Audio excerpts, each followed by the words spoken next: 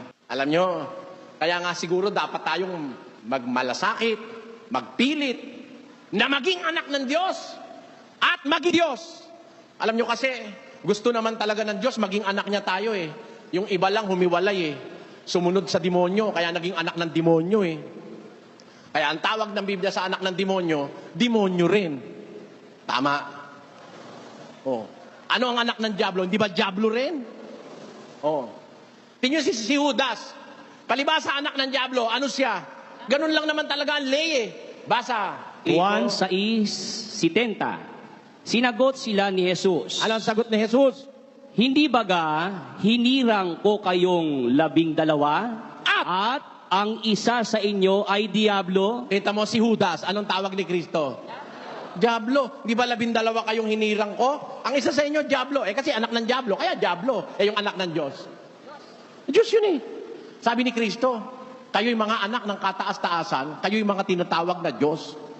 Ngayon, masama ba mga kapatid, mahangad natin sa puso na tayo ay maging Diyos, maging anak ng Diyos, maging gaya ng Diyos. Pakinggan nyo babasa ako ng talata na hindi naiintindihan ni Bularan. Basa. Genesis 1:26. At sinabi ng Diyos, lalangin natin ang tao sa ating larawan, ayon sa ating wangis. Tanyo nakakita na kayo manikin? Yung dinidisplay sa mga supermarket.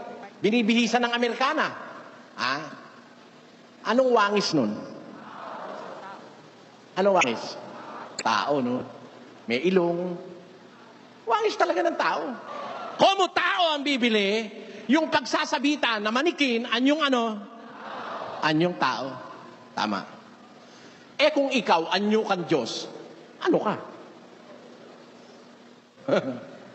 Di ba pag anyo kang Diyos nasa kalagayan ka, nasa wangis ka ng Diyos, tama? Eto, sabi ng Diyos, yung palang panukala niya lalangin natin ang tao ayon sa ating larawan, ayon sa ating wangis. Nilanglang nga niya, wangis niya't larawan.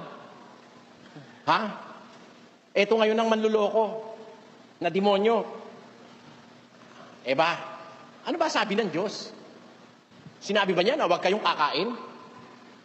Hindi. Sabi niya, makakakain kami sa lahat. Isa lang ang ayaw niyang ipakain sa amin, baka raw kami mamatay. Ang sagot ng Diablo, di kayo mamamatay.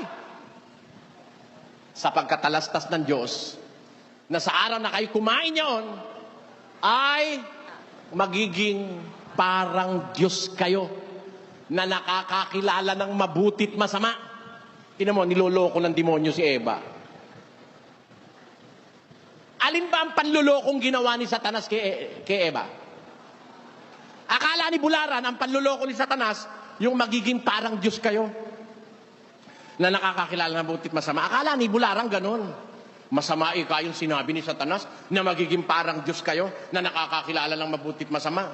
Masama yun. Dahil ang tao hindi pwedeng maging Diyos. Mali ka, Bularan. Makinig ka, ha? Eto.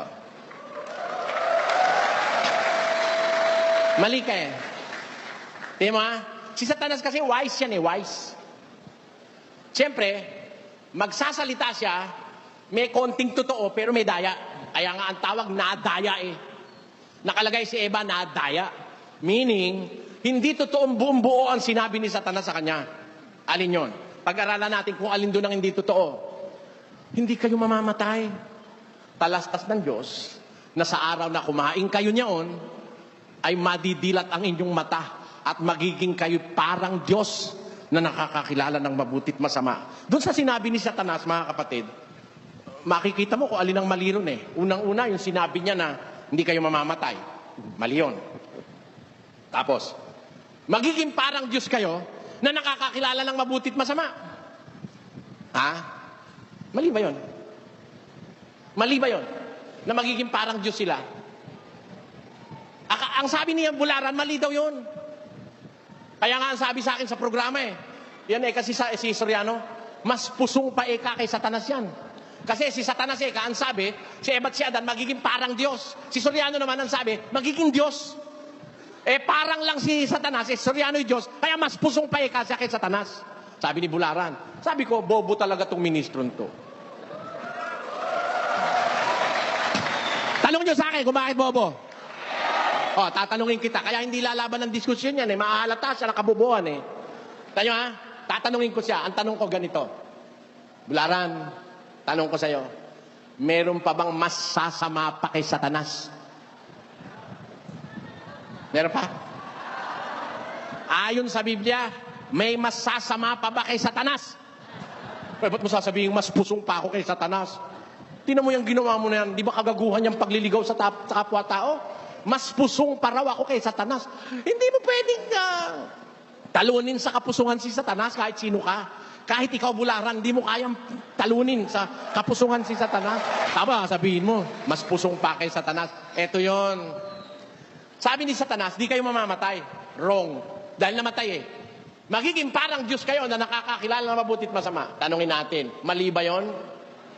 Bata, tanungin natin. Ang Diyos ang pasagutin natin. Diyos, mali po ba yung sinabi ng demonyo na yon? Basa. Genesis 3:22.